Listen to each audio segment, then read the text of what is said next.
bien, bonsoir. Bonsoir à toutes et à tous, et merci d'être venus aussi nombreux, parce que je crois qu'il n'y a même plus une place de libre. Aujourd'hui, cette conférence tourne autour de l'intelligence émotionnelle. Alors c'est un sujet que je connais un peu, parce que ça fait 23 ans que j'étudie l'intelligence émotionnelle. Et je vous propose de vous faire voyager pendant 1 heure sur le voyage des émotions. Parce que les émotions voyagent, et les émotions voyagent à l'intérieur de nous-mêmes, et les émotions voyagent à l'extérieur de nous-mêmes. Si on parle un peu d'étymologie, émotion vient du latin emovere, c'est-à-dire se mouvoir à l'extérieur.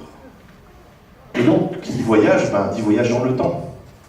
Eh bien, écoutez, il y a plus de 2000 ans, des philosophes ont réfléchi sur l'être humain, sur ce qu'il était.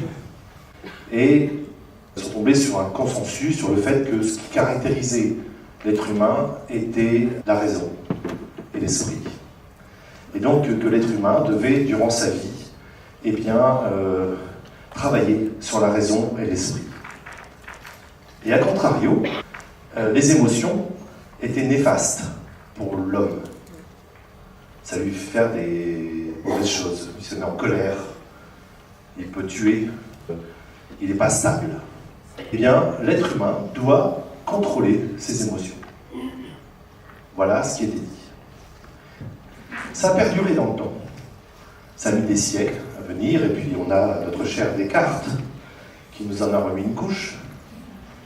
Jusque il y a quelques années, et je mets une date, on va mettre une date, on va dire dans les années 80-90, et plus précisément en 1995 en ce qui me concerne, on a assisté à un tournant pour l'humanité. Ce tournant pour l'humanité, c'est quelqu'un qui s'appelle Damasio, qui justement a fait un livre qui s'intitule L'erreur de Descartes. Il prouve que non seulement la raison et l'esprit dépendent des émotions, mais que notre état émotionnel influe sur notre raisonnement. Et vous avez vu, j'ai mis quotient intellectuel versus quotient émotionnel. Eh bien, jusqu'à il y a encore quelques années, on mettait à l'honneur le QI. Voilà, il est intelligent, il a un QI extraordinaire, 130, 140. Voilà, donc c'était, on est parti là-dessus dans notre éducation, dans l'ensemble, on a poussé nos enfants à aller, il est intelligent. Ah, lui, il est intelligent. Et puis, est arrivé le quotient émotionnel. C'est qu'on peut calculer aujourd'hui un quotient émotionnel. Lorsque je fais des formations, je calcule à mes stagiaires leur quotient émotionnel.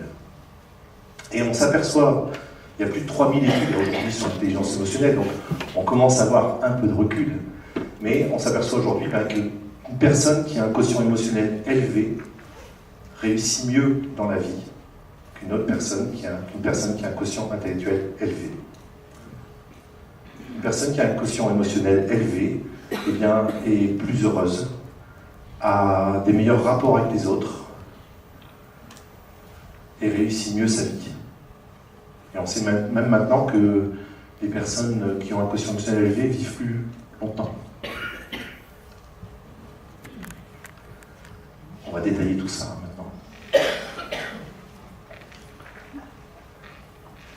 Alors,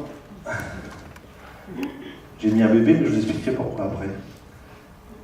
Qui peut me dire aujourd'hui quelles sont les émotions de base ?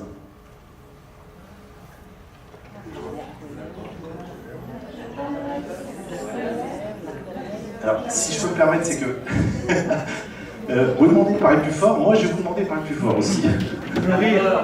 La peur, la tristesse, la joie, la colère. Bon, on y est à peu près, puisqu'on a la surprise, on a le dégoût. Et est-ce que vous savez comment, en fait, on a pu déterminer ces émotions primaires ?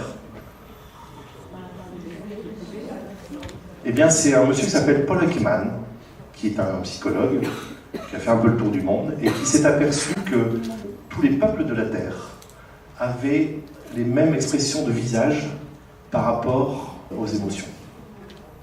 La peur, la tristesse, la joie, eh bien on a exactement les mêmes émotions à travers tous les peuples de la Terre. Ce qui fait que, et ça vaut bien de le redire, c'est qu'il n'existe qu'une seule race humaine sur Terre.